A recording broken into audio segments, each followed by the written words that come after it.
Assalamualaikum warahmatullahi wabarakatuh. Baik, minggu sekarang kembali lagi bersama saya Nirna Rosliani dari Pendidikan Ekonomi. Gimana kabarnya anak-anak? Oke, alhamdulillah ya baik. Sebelum memulai pelajaran hari ini, alangkah baiknya kita berdoa terlebih dahulu. Berdoa menurut kepercayaannya masing-masing dimulai. Berdoa tidak ada kata selesai. Baik, di hari ini ada yang sakit, izin atau tanpa keterangan? Baik, semuanya hadir ya, alhamdulillah. Baik, untuk minggu kemarin kita sudah membahas tentang laporan keuangan. Laporan keuangan terdiri dari laporan laba rugi, laporan perubahan ekuitas, dan laporan posisi keuangan atau neraca ya. Jadi kita minggu kemarin telah membahas tentang laporan keuangan. Laporan laba rugi terdiri dari unsur laba rugi terdiri dari pendapatan usaha, beban usaha, pendapatan di luar usaha, dan beban di luar usaha. Jadi unsur laporan laba rugi itu ada 4. Baik. Untuk penjelasannya, minggu kemarin kita sudah membahasnya. Ibu sedikit mengulas saja tentang laporan laba rugi. Laporan yang kedua itu adalah laporan perubahan ekuitas. Laporan perubahan ekuitas adalah laporan yang menjelaskan perubahan ekuitas perusahaan setelah perusahaan melakukan kegiatan operasionalnya selama periode akuntansi tertentu. Selanjutnya ada neraca atau neraca itu sering disebut dengan posisi keuangan. Jadi neraca adalah laporan yang menunjukkan posisi keuangan suatu perusahaan pada periode waktu tertentu dan dinyatakan dengan satuan uang. Neraca adalah jenis laporan keuangan yang sangat penting bagi pengguna informasi akuntansi karena melalui neraca dapat diketahui gambaran kondisi finansial perusahaan. Unsur-unsur dari neraca yaitu ada aset, liabilitas, dan ekuitas. Oke. Baik, minggu sekarang Ibu akan menjelaskan materi baru ya.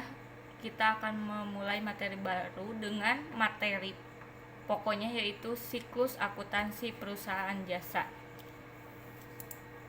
Setelah mengikuti kegiatan pembelajaran melalui pendekatan saintifik dengan menggunakan model pembelajaran discovery learning, peserta didik diharapkan mampu. Yang pertama, mendeskripsikan akuntansi sebagai sistem informasi. Yang kedua, mengetahui syarat-syarat kualitas sistem informasi. Yang ketiga, membedakan antara pemakai informasi akuntansi internal dan eksternal. Selanjutnya yang terakhir, mengetahui karakteristik perusahaan jasa. Kita akan membahas tentang akuntansi sebagai sistem informasi. Akuntansi sebagai sistem informasi adalah akuntansi yang sering disebut sebagai bahan bisnis karena akuntansi memberikan informasi penting mengenai aktivitas keuangan suatu organisasi. Selanjutnya, syarat kualitas sistem informasi. Standar akuntansi keuangan adalah himpunan prinsip, prosedur, metode, dan teknik akuntansi yang merupakan penyusunan laporan keuangan khususnya ditunjukkan kepada pihak luar perusahaan seperti kreditor.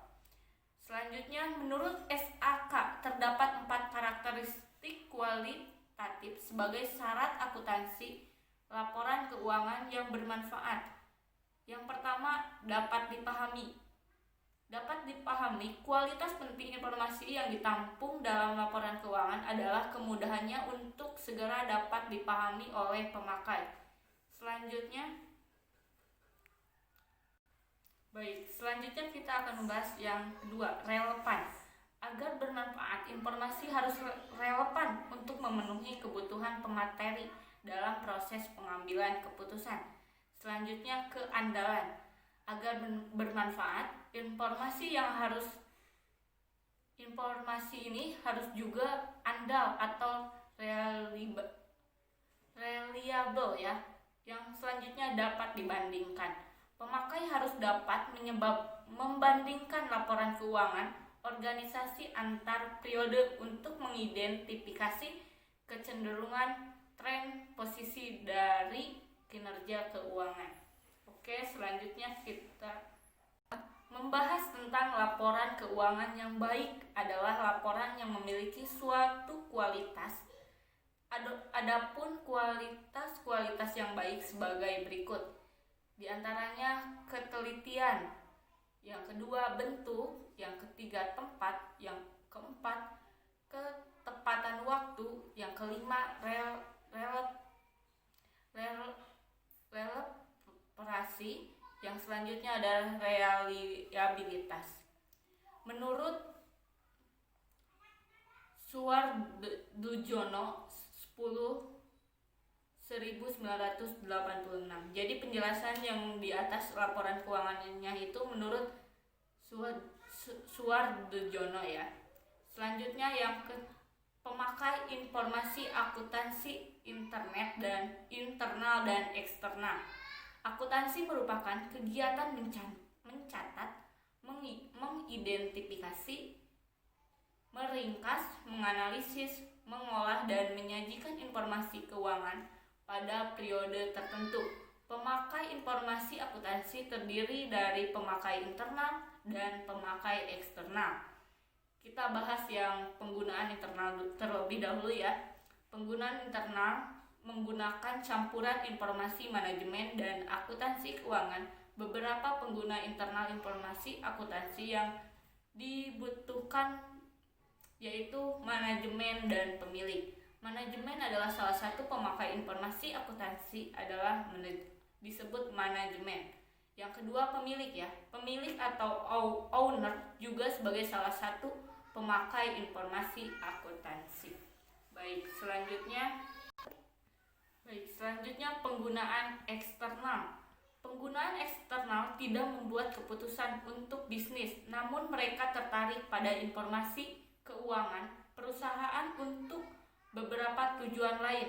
Penggunaan eksternal meliputi yang pertama investor. Investor yang merupakan salah satu pemakai informasi akuntansi adalah untuk memerlukan apakah investasi cocok untuk portofolio mereka dan apakah mereka harus memegang, menambah atau mengurangi investasi mereka.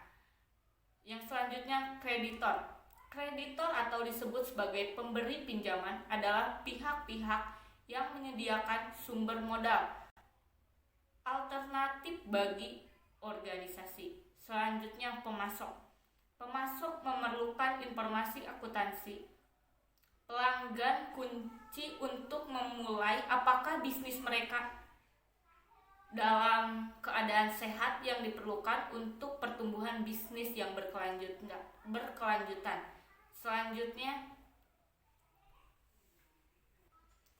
Selanjutnya pelanggan. Pemakai informasi akuntansi juga sangat berdampak penting pada pelanggan. Pelanggan bisa disebut sebagai pembeli yang merupakan pendorong bagi sistem ekonomi. Selanjutnya instansi pemerintah. Instansi pemerintah memastikan bahwa apabila pemakai informasi akuntansi perusahaan sesuai dengan peraturan yang berlaku untuk melindungi kepentingan berbagai pemandu kepentingan yang bergabung pada informasi tersebut dalam membuat keputusan. Selanjutnya masyarakat umum. Masyarakat umum juga mungkin tertarik pada sistem informasi akuntansi perusahaan ini. Dapat mencangkup jurnalis, analisis, dan akademisi, aktiva dan individu yang berkepentingan dengan perkembangan ekonomi. Selanjutnya karyawan. Karyawan yang tidak memiliki andil dalam manajemen ini bisnis dianggap sebagai pengguna eksternal, pemakai informasi akuntansi. Baik, materi selanjutnya adalah karakteristik perusahaan jasa. Perusahaan adalah suatu organisasi yang didirikan oleh seseorang atau sekelompok orang atau badan lain yang kegiatannya melakukan produksi dan distribusi baik barang maupun jasa guna memenuhi kebutuhan manusia dengan tujuan memperoleh keuntungan. Dari pengertian tersebut, maka perusahaan dapat dibedakan menjadi 3, yaitu perusahaan jasa, perusahaan dagang, dan perusahaan manufaktur. Selanjutnya, perusahaan jasa adalah perusahaan yang didirikan seseorang atau sekelompok orang yang kegiatan utama atau pokok bergerak dalam bidang pelayanan jasa atau menjual jasa. Penghasilan yang diperoleh dari perusahaan jasa ini berupa hasil dari penyerahan jasa, yaitu berupa pendapatan jasa. Berupa perusahaan jasa dapat berupa perusahaan perseorangan, persekutuan, ataupun perseroan. Perusahaan jasa yang banyak dijumpai di sekitar kita, misalnya bengkel mobil ataupun motor, salon kecantikan, perusahaan telekomunikasi, dan gedung bioskop. Siklus kegiatan perusahaan jasa dimulai dengan persiapan penyerahan jasa dan berakhir dengan penyerahan jasa kepada pelanggan.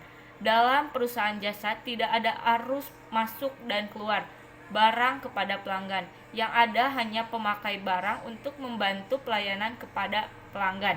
Perusahaan jasa akan memperoleh penghasilan dari pelanggan atas jasa-jasa yang telah diberikan. Dalam rangka memperlancar usahanya, perusahaan jasa akan memakai peralatan, perlengkapan gedung, dan mengeluarkan beban-beban operasi ya. Baik. Mungkin materi hari ini dicukupkan sekian. Jangan lupa Ibu memberikan 5 soal ya. Soalnya PG semua. Kalian bisa download di Google Classroom atau WhatsApp Group untuk melihat tugasnya. Kalian bisa download di Google Classroom atau WhatsApp Group ya. Jadi soalnya ada 5 PG. Sebelum Ibu tutup, ada yang memberikan kesimpulan terlebih dahulu. Baik.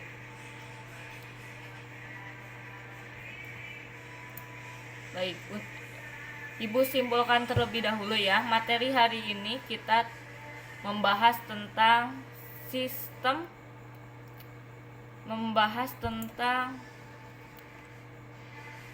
siklus akuntansi perusahaan jasa. Jadi minggu ini kesimpulan dari materi siklus perusahaan jasa yaitu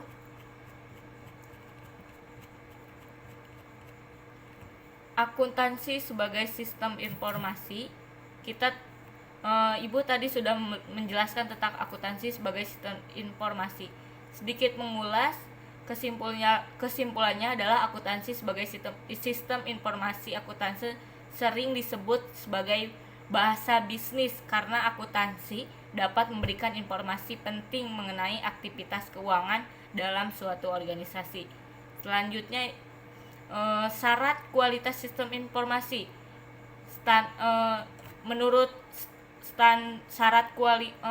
Menurut SAK ada 4 ya. Terdapat 4 karakteristik kualitatif sebagai syarat informasi.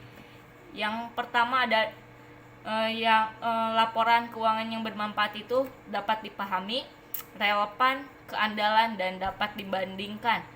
Selanjutnya, pengguna internal itu terdiri dari manajemen, pemilih. Sedangkan pengguna eksternal itu terdiri dari investor, kreditor, pemasok, pelanggan, instansi pemerintah, masyarakat umum, dan karyawan. Karakteristik perusahaan jasa itu Ibu mengulas sedikit. Perusahaan jasa adalah perusahaan yang didirikan seseorang atau sekelompok orang yang kegiatan utama pokok bergerak dalam bidang pelayanan jasa atau menjual jasa. Jadi karakteristik perusahaan jasa itu kita menjual jasa. Mungkin kesimpulan dari Ibu segitu. Untuk Anak-anak, terima kasih sudah memperhatikan dan melihat video dari Ibu.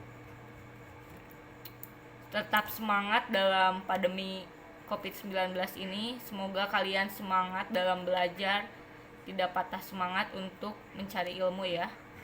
Sekian untuk materi hari ini. Untuk materi minggu depan kita akan membahas tentang